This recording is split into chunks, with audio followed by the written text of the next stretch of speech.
ಎಲ್ರಿಗೂ ನಮಸ್ತೆ. Welcome back to my YouTube channel. Vijay Raghavendra ಹಾಗೂ ಶ್ರೀಮುರಳಿ ಅವರ ತಾಯಿ ಜಯಮ್ಮ ಚಿನ್ನೇಗೌಡ ಅವರು ನಿಧನರಾಗಿದ್ದಾರೆ ಎಂಬ ಸುದ್ದಿ ಪ್ರಕಟವಾಗಿದೆ. ವಯೋಸಹಜ ಆರೋಗ್ಯ ಸಮಸ್ಯೆಗಳಿಂದ ಚಿಕಿತ್ಸೆ ಪಡೆಯುತ್ತಿದ್ದ ಅವರು ಇಂದು ಜೂನ್ 16 ಕೊನೆಯುಸಿರೆಳಿದ್ದಾರೆ. ಬೇಜಾರಾಗ್ತಿದೆ. ಜಯಮ್ಮ ಅವರು ಕನ್ನಡ ಚಿತ್ರರಂಗದೊಂದಿಗೆ ಆಪ್ತ ನಂಟು ಹೊಂದಿದ್ರು. ಅವರು ನಿರ್ಮಾಪಕರಾಗಿಯೂ ಕೆಲಸ ಮಾಡಿದ್ದು ಸೇವಂತಿ ಹಾಗೂ ಗಣೇಶ ಮತ್ತೆ ಬಂದ ಸೇರಿದಂತೆ ಕೆಲವು ಸಿನಿಮಾಗಳ ನಿರ್ಮಾಣದಲ್ಲಿ ಭಾಗಿಯಾಗಿದ್ದರು. ಅವರು ಹಿರಿಯ ನಿರ್ಮಾಪಕ ಎಸ್.ಎ. ಚೆನ್ನೇಗೌಡ ಅವರ ಪತ್ನಿ ಹಾಗೂ ನಟರಾದ ವಿಜಯ ರಾಘವೇಂದ್ರ ಮತ್ತು ಶ್ರೀಮುರಳಿ ಅವರ ತಾಯಿ.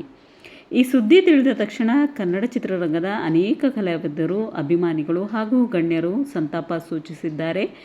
ವಿಶೇಷವಾಗಿ ಈಗಾಗಲೇ ಪತ್ನಿ ಸ್ಪಂದನಾ ಅವರನ್ನು ಕಳೆದುಕೊಂಡಿರುವ ವಿಜಯ ರಾಘವೇಂದ್ರ ಅವರ ಕುಟುಂಬಕ್ಕೆ ಇದು ಮತ್ತೊಂದು ದೊಡ್ಡ ಆಘಾತವಾಗಿದೆ.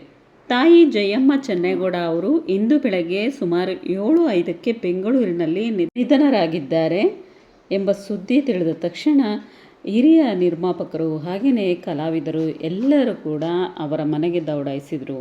ನಟರಾದ ವಿಜಯ ರಾಘವೇಂದ್ರ ಹಾಗೂ ಶ್ರೀಮುರಳಿ ಅವರ ತಾಯಿ ದಿವಂಗತ ಪಾರ್ವತಮ್ಮ ರಾಜ್ಕುಮಾರ್ ಅವರ ಸಹೋದರನ ಪತ್ನಿಯಾಗಿರುವ ಕಾರಣ ಅವರು ರಾಜ್ಕುಮಾರ್ ಕುಟುಂಬದ ಆಪ್ತ ಸದಸ್ಯರಾಗಿದ್ದರು. ಇನ್ನು ಚಿತ್ರರಂಗಕ್ಕೆ ಕೊಡುಗೆ ಅಂತ ನೋಡೋದಾದರೆ ಜಯಮ್ಮ ಅವರು ಕೇವಲ ನಟರ ತಾಯಿ ಮಾತ್ರ ಅಲ್ಲ, ನಿರ್ಮಾಪಕಿಯಾಗಿಯೂ ಗುರುತಿಸಿಕೊಂಡಿದ್ದರು. 2006ರಲ್ಲಿ ಬಿಡುಗಡೆಯಾದ ಸೇವಂತಿ ಹಾಗೂ 2008ರ ಗಣೇಶ ಮತ್ತೆ ಬಂದ ಸಿನಿಮಾಗಳ ನಿರ್ಮಾಣದಲ್ಲಿ ಭಾಗಿಯಾಗಿದ್ದರು. ಕುಟುಂಬಕ್ಕೆ ಮತ್ತೊಂದು ದೊಡ್ಡ ಆಘಾತ ಅಂತಲೇ ಹೇಳ್ಬೋದು. ನಟ ವಿಜಯ ರಾಘವೇಂದ್ರ ಅವರು 2023ರಲ್ಲಿ ಪತ್ನಿ ಸ್ಪಂದನಾ ಅವರನ್ನು ಕಳೆದುಕೊಂಡಿದ್ದರು. ಈಗ ತಾಯಿಯ ಅಗಲಿಕೆಯು ಕುಟುಂಬಕ್ಕೆ ಮತ್ತೊಂದು ದೊಡ್ಡ ನೋವಾಗಿದೆ ಎಂದು ಅಭಿಮಾನಿಗಳು ಹಾಗೂ ಸಿನಿಮಾ ರಂಗದವರು ಸಂತಾಪ ಸೂಚಿಸಿದ್ದಾರೆ. ಜಯಮ್ಮ ಅವರ ಪಾರ್ಥಿವ ಶರೀರವನ್ನು ಬೆಂಗಳೂರಿನ ನಿವಾಸದಲ್ಲಿ ಅಂತಿಮ ದರ್ಶನಕ್ಕೆ ಇರಿಸಲಾಗಿದೆ. ಚಿತ್ರರಂಗದ ಅನೇಕ ಗಣ್ಯರು ಭೇಟಿ ನೀಡಿ ಅಂತಿಮ ನಮನ ಸಲ್ಲಿಸುತ್ತಿದ್ದಾರೆ ಎಂದು ವರದಿ ಕೂಡ ಆಗಿದೆ. ಇತ್ತೀಚಿನ ವರ್ಷಗಳಲ್ಲಿ ವಿಜಯ ರಾಘವೇಂದ್ರ ಅವರು ಪತ್ನಿ ಸ್ಪಂದನಾ ಅವರನ್ನು ಕಳೆದುಕೊಂಡ ನೋವಿನಿಂದ ಹೊರಬರಲು ಪ್ರಯತ್ನಿಸುತ್ತಿದ್ದರು. ಇದೀಗ ತಾಯಿಯ ಅಗಲಿಕೆಯು ಕುಟುಂಬಕ್ಕೆ ಮತ್ತೊಂದು ದೊಡ್ಡ ಆಘಾತಕಾರಿ ಪರಿಣಮಿಸಿದೆ.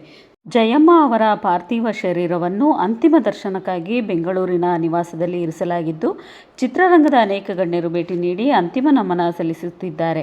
ಭಗವಂತನು ಜಯಮ್ಮ ಅವರ ಆತ್ಮಕ್ಕೆ ಶಾಂತಿ ನೀಡಲಿ ಹಾಗೂ ಅವರ ಕುಟುಂಬಕ್ಕೆ ದುಃಖವನ್ನು ಭರಿಸುವ ಶಕ್ತಿ ನೀಡಲಿ ಎಂದು ನೀವು ಪ್ರಾರ್ಥಿಸೋಣ.